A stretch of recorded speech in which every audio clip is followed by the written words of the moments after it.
thank you for joining us today for this webinar on mental health at work. My name is Sam Perks and I am the Sector Support Lead for Physical Activity at Mind. And I'm delighted to say that I'm joined today by Andrew Berry, who is the Head of Workplace Wellbeing Programmes under the Delivery Strand at Mind. Good morning, everybody. Delighted to be with you and tell you all about coronavirus and how you can support your staff during this time. Brilliant. Thanks, Andrew. And as you can probably tell from both of our role titles, mine don't keep it that simple around job titles, unfortunately. But yes, great to have you today, Andrew. So just to get started, if you are happy to, please do use the chat box to introduce yourself. So your name, role and organisation, obviously only if you are comfortable to do so. We've just found in the past that this is a great way to sort of get everyone started, and also there's a bit of networking going on in the background as well. So this year has been a tough one for us all. From lockdown to furlough to job losses, we've all found ourselves under pressure. And our research has showed that more than half of adults and 2/3 of young people have said that their mental health has got worse during lockdown. Now, prioritising mental health has never been more important than it is now, and particularly within the workplace. So we're hoping through this webinar that will give you better understanding and awareness of the support available to yourself, but also to your colleagues' mental health during this hugely and difficult time. So before we get started, I just wanted to run through a bit of housekeeping, just so everyone knows what's going on. So we've muted all microphones to avoid background noise. We'd also probably suggest that you turn off your video or webcam. This webinar is being recorded and we are just currently going through some data protection just to ensure that we can send out the recording after the webinar. So if you've got your webcam on, you may be coming up in that recording. And as I've already seen, lots of people using the chat function. Continue to do that throughout the webinar. Get in touch with other people to join in with their ideas or to ask us questions. We do have a dedicated Q&A session at the end of the webinar, but feel free to ask them throughout. So what will the webinar cover? So we'll be covering the importance of mental health at work, looking after your own and your employees' mental health, returning to work post-furlough, the support available, and then we'll end with that Q&A. So I'll now hand over to Andrew, who will run through the main content for today. Good morning, everybody. I hope you are all well. I hope that you've all got your coffees and your drinks and appropriately caffeinated for the next 30 minutes, 45 minutes in this pre-lunchtime time slot. We're going to start off by talking about the importance of well-being. Now, if Sam just moves to the next slide, companies are facing many challenges at the moment, but caring for our people should obviously not be sidelined. We all have mental health, just as we all have physical health. Obviously, everybody on the call knows the importance of managing their health, and support for that from employers is integral. We know that 1 in 6 British workers are affected by mental health problems every year. 9 out of 10 people who experience a mental health problem say they face stigma and discrimination as a result. 35% have said that stigma has made them want to give up on their ambitions, hopes, and dreams for their life and the future. These are significant numbers, significant issues, and there's a real human cost to poor mental health in the workplace.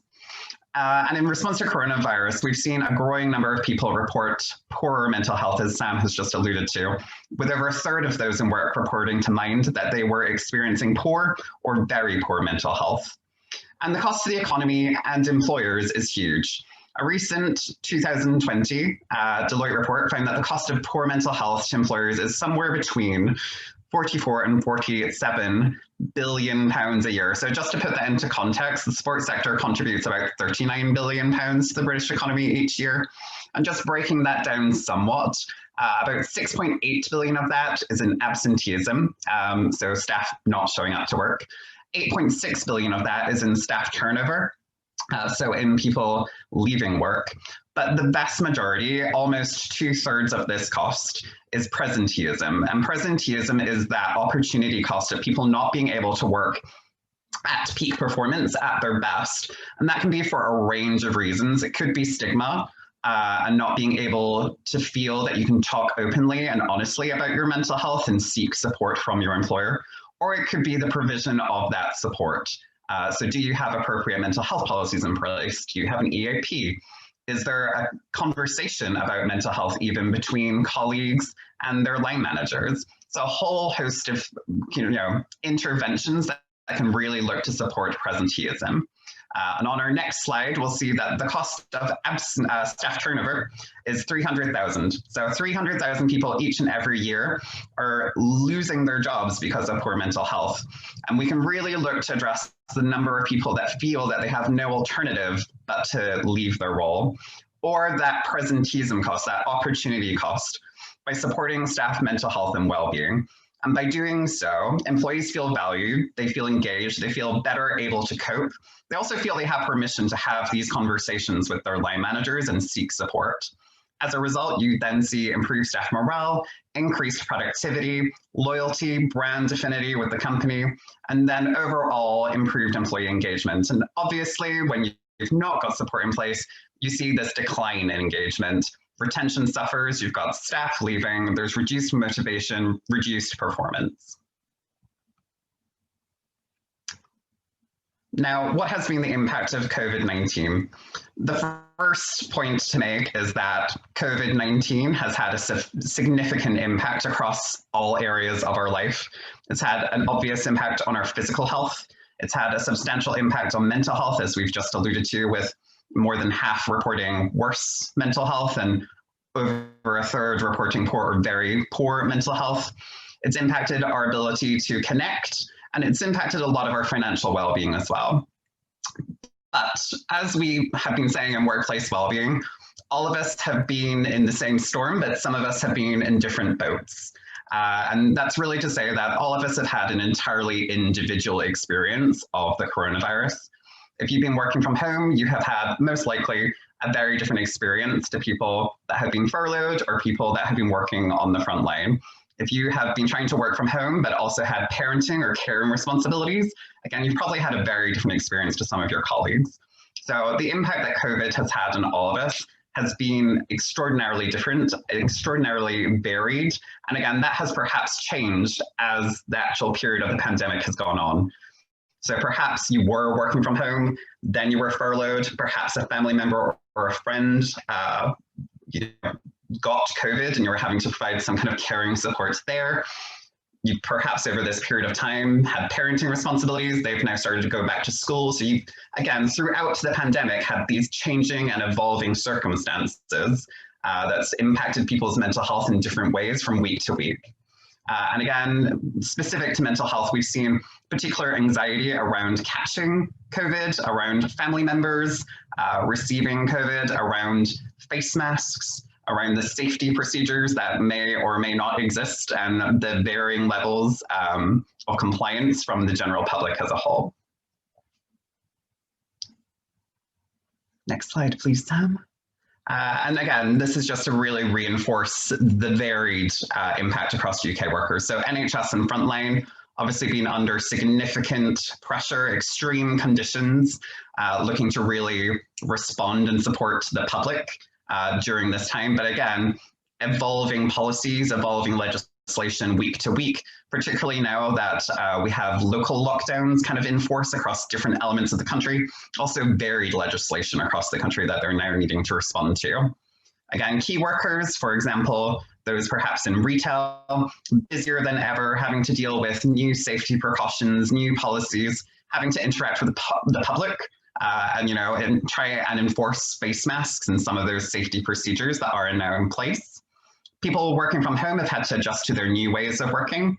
And people not working have faced different structures, different challenges, sorry. So a lack of structure, financial security, job security, perhaps a loss of purpose, perhaps some disconnection and isolation from their colleagues. They've not had the benefit of meetings or phone calls with their colleagues from that 9 till 5 and really having to find some way to fill their day. And on the next slide, we've then got a number of trends that we've seen more broadly across all the sector that really relate to a sense of an always-on culture, burnout, and increasing levels of presenteeism. So again, just looking at a few of these statistics here. On average, people in May, when this report was produced, were clocking up an additional 20 hours of overtime a month, which is obviously the equivalent of working 6-day weeks. 25% have felt more pressured to respond more quickly than they normally would. So this is the sense that they're having to demonstrate or show proactively that they are working whilst they're from home. 12% have been signing in before 7 a.m. and 18% still working after 7 p.m. So not only trying to respond more quickly, feeling under more pressure, working up that overtime hour, but working definitely longer hours across the day. And 79% of HR managers have believed that widespread working from home or remote working has encouraged e-presenteeism. So presenteeism typically is when you still go to work or you're still working when you're feeling sick.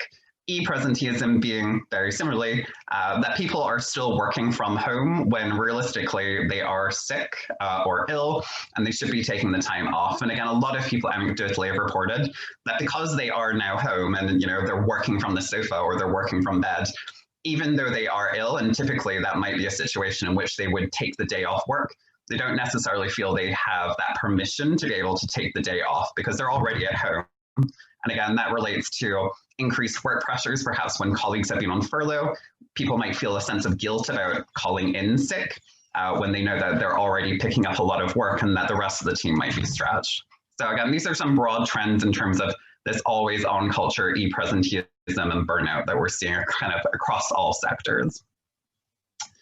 And when we go to the next slide, what we see is a nice graph that explains the relationship between pressure and performance. So I'll just briefly explain this chart and how some of those trends I've just explained might relate. So at the bottom of the chart, we see that when we've got low levels of pressure, we might not feel challenged and we'll be bored with the work that we have. Moving up as pressure increases, our performance also increases, and this is what we typically put in our comfort zone. So we're not overly challenged, but it's a good space. We feel comfortable in what we do. We're confident in what we've got to do. This is the area in which we typically lie and that we feel good about the work that we're producing. When we then move up from comfort into stretch, this is a zone where we achieve maximum performance. We feel energized, we feel focused. There's new challenges, but they're not beyond our capabilities. And it's where most people derive satisfaction from the work that they have. But it's unrealistic to think that we can sit in that maximum performance stretch stage. What typically we would do is go from that stretch back into comfort, recharge, and then the next project, the next challenge will go back into stretch, and we'll kind of oscillate between comfort and stretch. What we're seeing over this period of time is a lot of people moving into strain. Again, as I'm alluding to, they're perhaps not having that time off each day to be able to recharge because they're working these longer hours. They're feeling this additional pressure to be online. They're perhaps picking up the work of some of their colleagues. And so they're kind of sitting in this strain period. So perhaps oscillating between stretch and strain. They're unable to recharge. And then over time, we see performance deteriorated. We'll see their kind of well-being deteriorate, and they fall into crisis. And what we're going to be discussing about support for yourself and support for your team is what are the proactive tools that you can do to really support people stay in this kind of stretch maximum performance stage before they get to strain, and what are some of the tools or support structures that you could put in place for people that are going from strain into crisis and going to burnout. So that's really the kind of context for today's conversations. So how can you support your team? Next slide, Sam. So let's start with making a plan. It's integral. It's the first step to supporting the well-being of your team. And the mental health at work commitment is a simple framework that builds on what we know. Based on the Thriving at Work standards that were produced in 2017 between Paul Farmer, who's the CEO of Mind, and Lord Stevenson on behalf of the UK government, which seems many governments and prime ministers ago. But pulling from the pledges and standards, that are already out there and using up-to-date research from UK employers and mental health experts. The standards which underpin it are a roadmap to achieving better mental health outcomes for employees, and it's a set of actions that any organization of any size, of any sector, can follow and improve to support the mental health of their people. I'm just going to quickly run through these brief standards, but I will say that, again, there's extensive information on these standards and how to make a plan by visiting mentalhealthatwork.org/commitment. And you can also find a specific guide that we've produced in recent months about how, if you already have a plan, you can look to adapt that plan in relation to some of these trends that we see along coronavirus. So prioritizing mental health in the workplace by developing a systematic program of activity,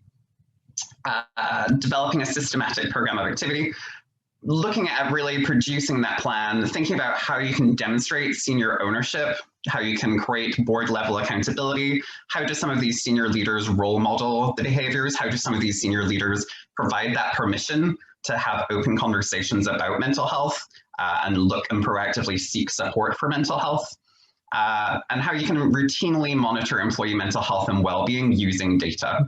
So that might be absentee information, HR information, return to work kind of information, as well as well-being data from surveys or focus groups or anything of that sort that you might conduct throughout the year.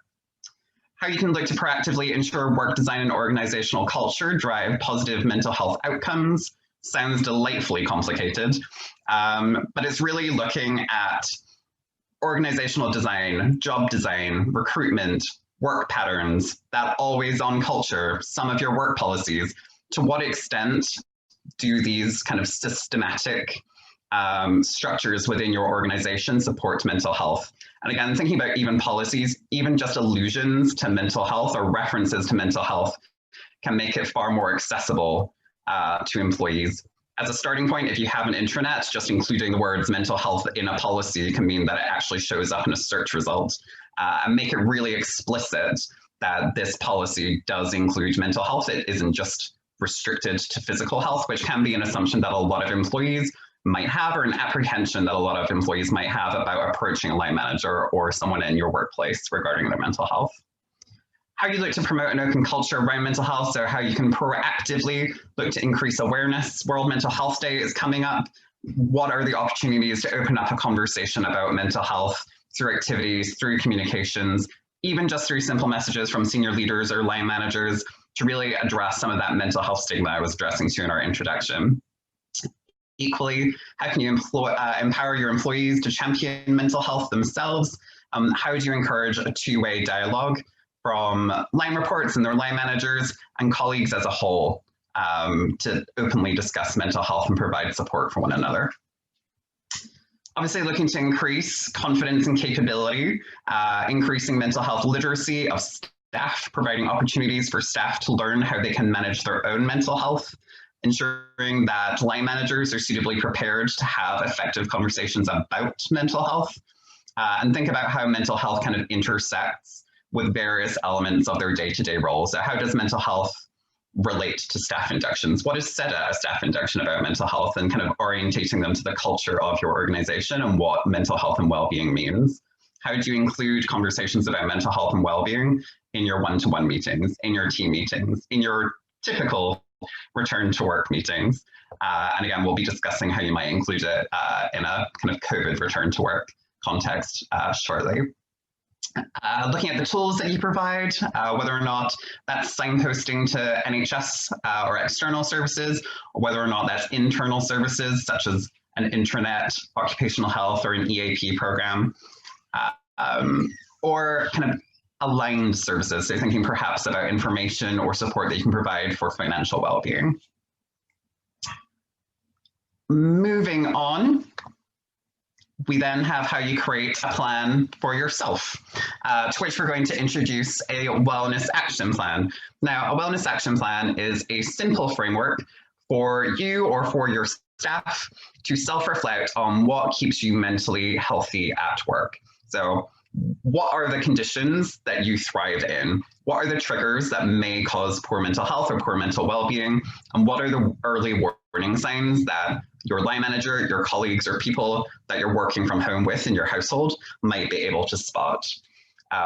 What is the impact of those mental health problems on your performance, which again, a line manager or a colleague might be able to spot? And what are the steps that you can proactively take to look to address some of these triggers in the first instance? We have a number of templates for these. So we have a wellness action plan guide for employers, a wellness action plan guide for employees, and we've recently produced a wellness action plan template and guide specifically for those that are working from home at the moment. And the next couple of slides we're going to run through are taken from my own wellness action plan, and just to kind of give an example of what you would see in a remote wellness action plan. So the first question is, in your usual working environment, what helps you stay mentally healthy at work, and how might you adopt these to your new working environment? So self-reflecting on what are the things that previously kept me well, kept me motivated, kept me positive whilst I was at work, working in our office in Stratford at Mind. What kind of best practice can I take from that experience and look to really adapt it to something that can work for me in my working from home environment? So for me, a regular morning routine was really important to me in terms of being able to shift my mindset from a home mindset to a work mindset, and kind of to mentally prepare myself for the day. So think about the meetings that I had that day, any actions, my to-do list. Equally, I would listen to podcasts or audiobooks and Audible if I just needed to kind of zone out and chill. So whilst that's no longer possible, I'm obviously not taking a commute. My commute currently is about 1 meter, it's bed adjacent. But looking at how can I still try and maintain that routine. So again, having a regular alarm time, a regular time that I'm getting up, still getting fully dressed, not spending my entire day in sweatpants is something that really helps motivate me and get me into that work mindset that I used to previously have. There's a coffee shop now that lockdown has ended that I'm able to go to get my morning coffee, and it kind of replicates that same process that I would typically have had about shifting my mindset from home to work that I found really beneficial. So questions such as these really look to ask your staff, what are the best practice elements that supported your well-being previously that you can now try and adapt? It's also a good self-reflective exercise to identify those things that you're not able to adapt and consider, are there alternatives that might have similar results? The next question, how might experiencing poor mental health impact on your work? So if I'm feeling stressed, if I'm experiencing poor mental health, I might sometimes struggle to make decisions or identify priorities. I might be starting multiple projects, but not necessarily progressing through all of them. You know, I'll have a growing to-do list, but perhaps not be scoring a lot of things out or completing. I'll be starting a lot of things in progress. So what this tells a line manager that I might be conducting this wellness action plan with is that if they can see that I've got a building list of to-dos, perhaps that is an example of me experiencing poor mental health, and how they can support me is going through that to-do list and identifying what can I delegate, what is a focus and a priority, what perhaps is no longer a priority, and actually we can park that or just get rid of it altogether. So again, identifying that this is how it might evidence itself gives my line manager something explicit to look for and an explicit kind of course of action that they can take to support me.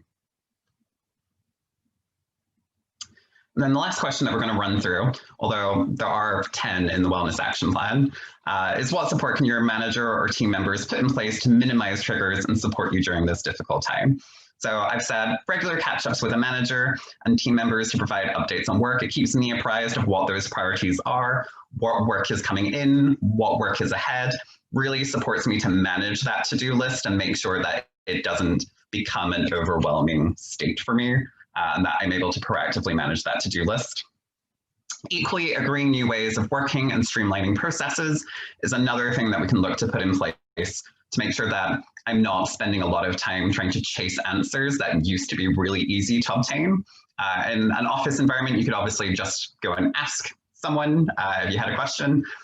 These days, we're kind of having those conversations by email or video team meetings or team chat, or perhaps it's on a Teams channel. So being very clear about in what ways do we communicate information, where is different information now stored that we're all working remotely, so that I can spend my day focused on actually delivering work and not spend my day trying to chase or find information that typically would have been really accessible, but which without agreeing these new ways of working could take substantial amount of time and then become a trigger for poor mental health if I wasn't progressing through that to-do list.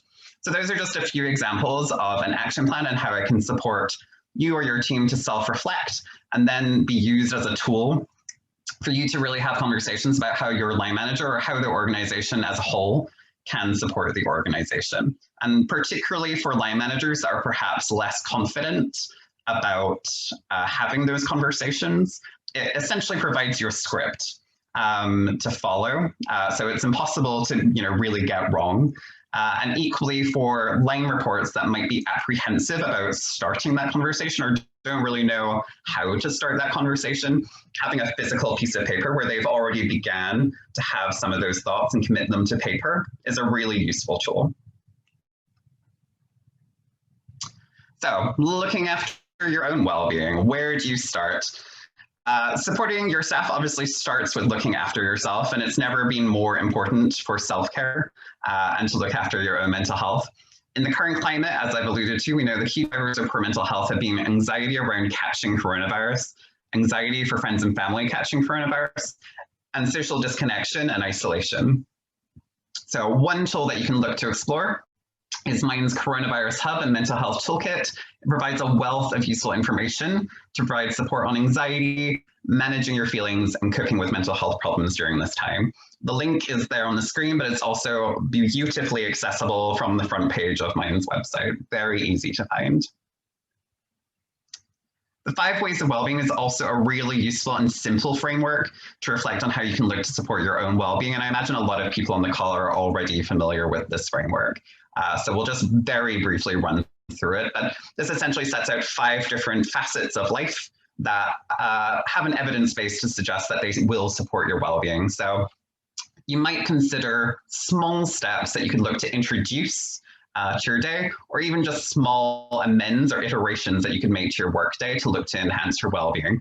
So looking at Connect, it might be having a video call with a colleague instead of sending an email. It might be having a conversation in your Monday morning team meetings about how somebody's weekend was and actually listening and sharing and what your weekend was. It could be taking a virtual lunch break with a few of your colleagues. For active, it could be attending an online fitness class. At Mind, we've had an increasing number of people start to have walking meetings. So having the meeting on the phone call, but actually actively walking around their block whilst they're having their meeting. With regards to take notice, it could be taking a new walking route at lunchtime, exploring a different area that's nearby to you as part of your lunch break. Or it might just be trying something new to lunch, visiting a new cafe, visiting a new restaurant, picking up a different sandwich from Tesco, but trying something new and trying to kind of mix up what that day looks like and actually actively taking notice of your surroundings and not kind of going to that automated, I'm going to lunch and I'm getting the sandwich that I get every day. Exploring opportunities to give, which could explore perhaps supporting the professional development of a junior colleague, and then to learn. So again, signing up to an online class, for example, joining an online book club, or perhaps exploring skill sharing with your colleagues. So again, at Mind, in workplace wellbeing, in the next couple of weeks, we're having a skill sharing festival where a large number of staff are kind of doing mini presentations on something that is a skill of theirs, is a strength of theirs that they can look to share with their colleagues. Again, these are some of those kind of key trends that I identified at the top of the event, and just a quick kind of key tips on solutions that relate to what we've been discussing. So if you are having this kind of always on sense, if you feel that it's hard to switch off, look to try and build that routine in your diary. When are you starting your day? When are you ending your day? When are you going to have lunch? And try have a physical signifier of when the end of the day is. So at 5:30, I am closing my laptop and the day is done. During the peak of lockdown, I physically sat phone calls with my friends at 5:30, and that was the signifier of the end of the day. I had to at least stop to take that break for the scheduled phone call that I put in place. And by the actual process of having the phone call, it signified the end of my day. I stopped working. If you're sensing system overload, again, this is probably because you're struggling with new systems, new ways of working. You're finding it difficult to find the information that used to come easily to you. There's perhaps an increase in the amount of data and information and emails that you're receiving because you are having to do it all remotely. So again, it's really about exploring what are those ways of working, what are those processes. Again, that might not be something within your control, but that's something to escalate to your line manager or head of department. If you're experiencing burnout, again, create a wellness action plan, identify what those triggers of poor mental health are, look to proactively address them yourself, and then have a conversation with your line manager about how they can support you, how the organization can support you, and when you do get to those points, what external support and internal support, such as EAPs, is available.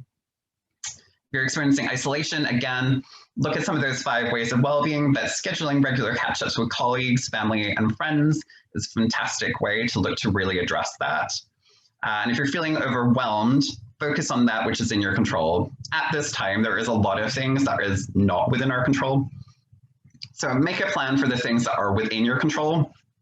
Establish the things that are perhaps in your influence, so which you don't directly have control of, but perhaps a colleague, a line manager, a senior manager might have control of, and express your concerns, express your thoughts, your ideas, make sure that they're aware of how these things are impacting on your day-to-day and your well-being. And then it's in their court. You've kind of expressed yourself, you've expressed your piece, and you have to trust that your line manager and senior manager is going to act in a manner that is best for yourself and your colleagues. And then the things that are just beyond your control and beyond your influence, to some extent, we do have to let go of and not let that be a source of stress or anxiety, which I know is far easier said than done. And again, just picking up on that take notice, this is just a small example of a finishing work checklist. So taking a moment to think about the day, kind of journaling or just writing down some thoughts about how you think the day went. Try to acknowledge 3 things that were difficult and then let go of them. You can acknowledge they were difficult. What is the learning that I took from this in terms of how I'm going to proceed? The day is finished, they're in the past. Consider 3 things that went well, hold on to them. Those were successes. We definitely need to hold on to every success at the moment. And again, what learnings from that can you take forward to try and make every day as successful? As I've alluded to, choose an action that signals the end of your shift or working day, whether it's physically closing your laptop, saying at 5:30 every day, I'm going to go for a walk around the block. That's a signifier of my end of the day. If it's a phone call, whatever that action is, that's going to form that habit that this is the end of your workday. And then switch your attention to home and think about what is that well-being activity that's going to enable you to really rest and recharge and try and get yourself down to that comfort zone that we were talking about earlier. So briefly, return to work. So as I said earlier, we've all been in the same storm. We've all been in a different boat. Everyone has had their own individual experience of COVID, whether they've had COVID, a friend or family member has had COVID, perhaps they've had long COVID, they've had parenting responsibilities, they've had caring responsibilities. Those that have been working from home, again, potentially been picking up the workload of those that have been on furlough. If they haven't, it's very likely that they've had to respond to a change in service delivery, perhaps having to redevelop products. They've definitely had to respond to new ways of working. They've definitely had to respond to new safety procedures. And again, this has been over a long period of, I don't even know what month we're at now, 6 months. This has been over a prolonged period of time, and a lot of people are now beginning to become fatigued and getting to that crisis burnout stage. Equally, people that have been furloughed, there has perhaps been an emotional impact. A lot of people have anxiety about returning to work. They're not sure what working environment they're coming back to. They're really apprehensive to come back to work. There's perhaps been some loss of trust or self-esteem in relation to them being furloughed in the first instance. And on a practical level, a lot of them might have financial concerns. That's really going to impact their day-to-day life outside of work on an ongoing basis, even once they have returned. And these are just a few quotes from the Mind Coronavirus survey that we ran, which really looks to expand and just reinforce that there is significant anxiety amongst the population about returning to work. Whether or not that is anxious about being around a significant body of people, if it's anxiety around the commute and public transport, if it's anxiety about actually being able to do the job again, if it's anxiety about trust in safety procedures being in place by the employer, or anxiety around your customers or stakeholders actually abiding by the legislation that's in place. So there's significant anxiety across the board around the return to work process. And that's something that we really need to make sure that we address in that process. So again, just some small suggestions, kind of key tips. And again, you'll be getting a copy of this presentation. But where there are feelings of distrust or anger from those that have been furloughed, looking to engage staff and have a conversation about what the need for that was, being objective about that need, the business need, and the decisions that had to be made. And that these weren't personal decisions that were made. This was a response to what has been an absolutely terrible event. Concerns about personal safety and transmission, exploring that return to work process, the commute, their households, what precautions you're going to be putting in place in the actual workplace, what policies or procedures are going to be in place, how are you communicating that to staff at large. Concerns about actions of others, again, being clear about how they're going to be enforced. Burnout and fatigue, this is all about creating a wellness action plan and then having those regular check-ins as time goes on.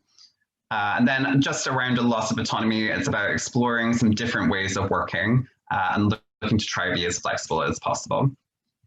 For those that have been working from home, it's about reintegration. Again, there's perhaps been a significant shift in ways of working, and now that you're coming back into the office potentially, you're going to have to see a readjustment or a realignment of some of those ways of working. And if you're working in a hybrid way, needing to address how you're going to work in this from the office and also working from home. Impact and self-esteem, again, just being really transparent about the decision-making process. And again, financial concerns, signposting to the support that's available. So how do you support someone returning to work? Before they return, provide as much notice as possible. There isn't a statutory minimum because this is unprecedented circumstances, as we have often said. But do try and provide as much notice as possible so that people can try and plan for that commute, possibly explore, new timetables. There's been significant disruption to public transport during this time, so they can plan what their return to work actually looks like. If they've got child caring responsibilities, providing them sufficient time to be able to put those kind of alternative arrangements in place. And then look to organize a return to work call to discuss those concerns that they might have about their commute, about all those anxieties. Suggest that they proactively create a wellness action plan and then discuss any of those adjustments that they might want from a line manager proactively in advance of their coming into work. Highlighting the changes that be made to ensure staff safety, highlighting changes that perhaps be made in service and product delivery so they're confident in what their first few days at work are going to look like. And then confirming that they're actually happy to return to work under those circumstances. And if they're not happy to return to work, looking to explore what options might possibly exist for them to work in a different manner. So is there a different function within the workplace that they might be able to take up? If they've got concerns about a particular role being high risk, is there a back office position that perhaps they could look to take? Is it possible that they could continue to work from home and not have to be in the physical workplace? So really looking to explore those options to ensure that they are as comfortable as possible. And then once they have returned to work, run a reorientation and a reinduction. Again, ways of working, systems, processes, safety precautions, changes to policies. These are all things that have likely significantly changed over the last 6 months.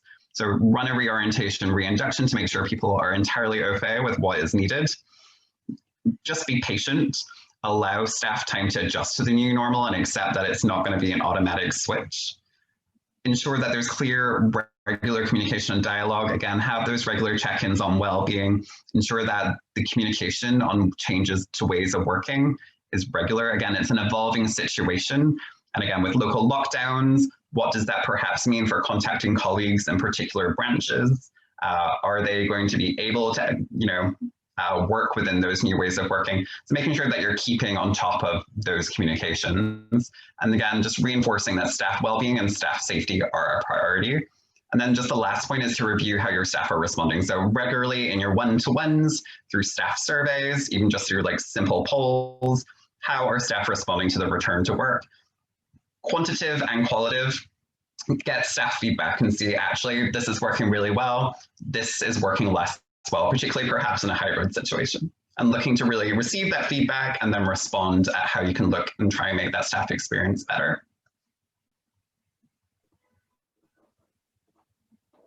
Next slide. Handing over to Sam, who will run us through some workplace wellbeing support and some of those fantastic resources I've been referring to for the last 30 minutes. Thanks, Andrew. So yeah, just to give you a bit of idea of the workplace wellbeing support available. So we've actually created a dedicated guide for sport and physical activity employers around improving mental health at work and workplace wellbeing. We've obviously got the wellness action plans that Andrew's gone through. And then we've also created the return to play mental health guidance, which will support you around the furloughing of staff, returning to work, and also staff who are working from home.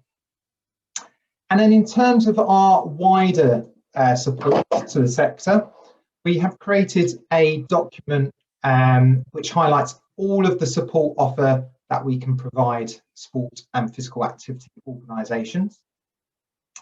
We've also got our monthly newsletter. So if you signed up to this webinar through Eventbrite and you wanted us to send you the newsletter, you'll be added to our database and you'll be receiving that from October onwards.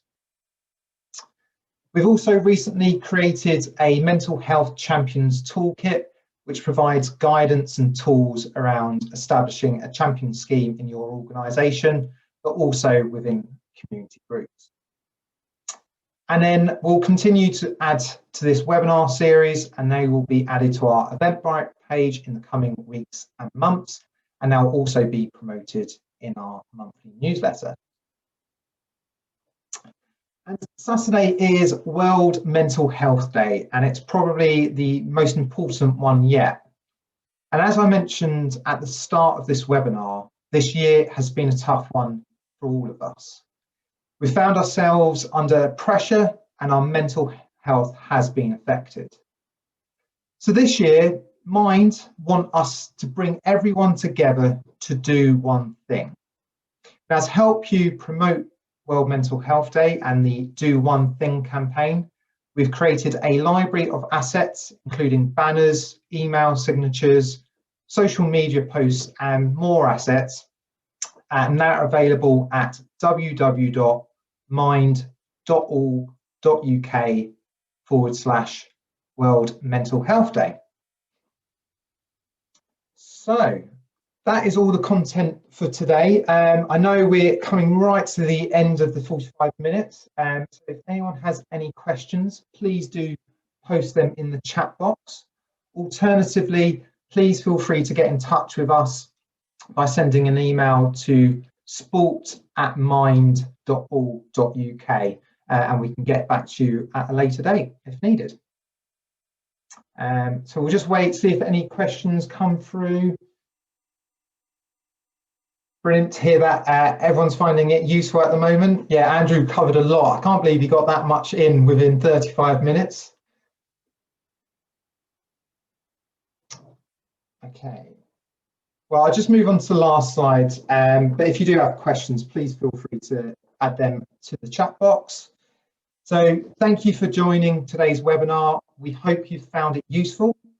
We will have more coming in the future.